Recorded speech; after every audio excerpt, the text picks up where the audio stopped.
You're watching True Crimes AI. On the morning of June 4th, 2010, a 7-year-old boy walked into his elementary school in Portland, Oregon, excited to show off his science fair project.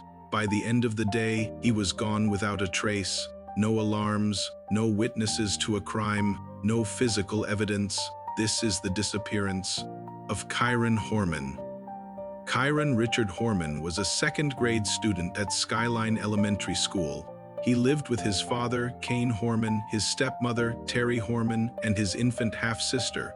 Kyron's biological mother, Desiree Young, shared custody and described him as shy, gentle, and curious, especially when it came to science. In the weeks leading up to his disappearance, Kyron had been having some difficulty in school, but one thing stood out. He was genuinely excited about the upcoming science fair. Family members later said he was proud of his project and eager for people to see it.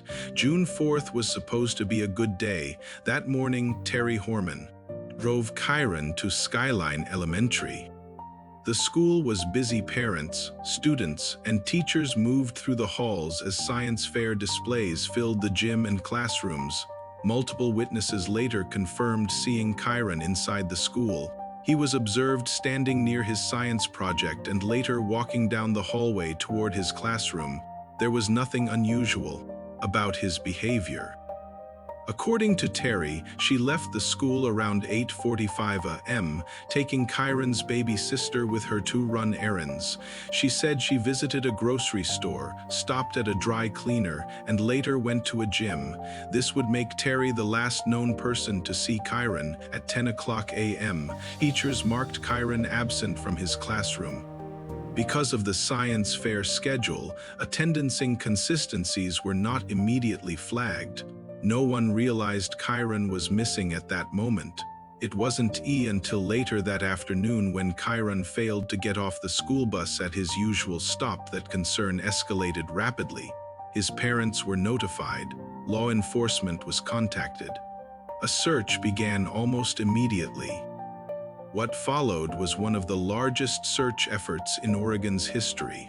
Local and state police, FBI agents, search and rescue teams, divers, helicopters, and tracking dogs were deployed.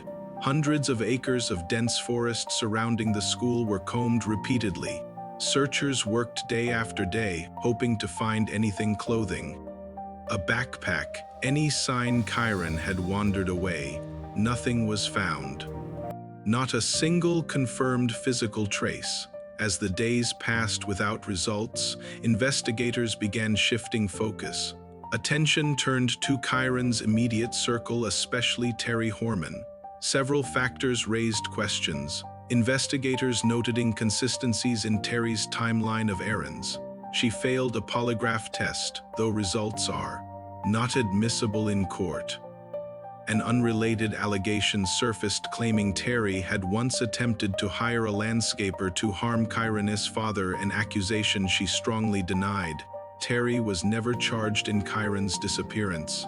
Still, suspicion followed her closely. Her marriage to Kane Horman deteriorated. Kane moved out with Kyron's half-sister and filed for divorce. Meanwhile, investigators continued exploring other possibilities.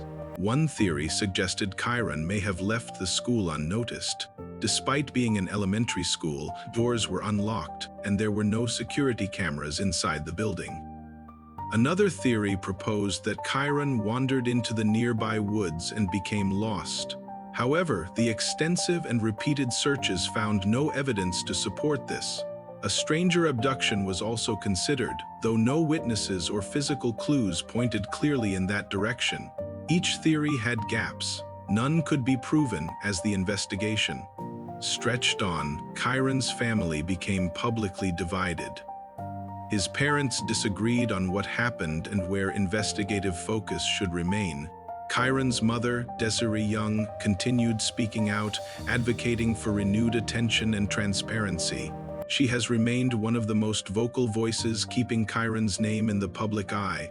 The case drew national media coverage, documentaries, podcasts, and widespread public debate, yet answers never came. Years passed, tips slowed, leads faded, evidence never surfaced. Law enforcement has acknowledged that the absence of physical evidence has severely limited progress, though the case remains open and tips are still reviewed. Kyron Horman has never been found. Today, Kyron would be in his 20s. His disappearance continues to raise haunting questions. How does a child vanish from a school during a normal school day? Was someone watching and waiting? Or did the truth disappear with Kyron that morning? Until answers emerge, Kyron Horman's case remains one of the most troubling unsolved missing child cases in American history. If you found this case compelling, consider liking the video and subscribing to True Crimes AI to stay updated on new, real true crime cases. Every story matters, and continued attention helps keep these cases alive.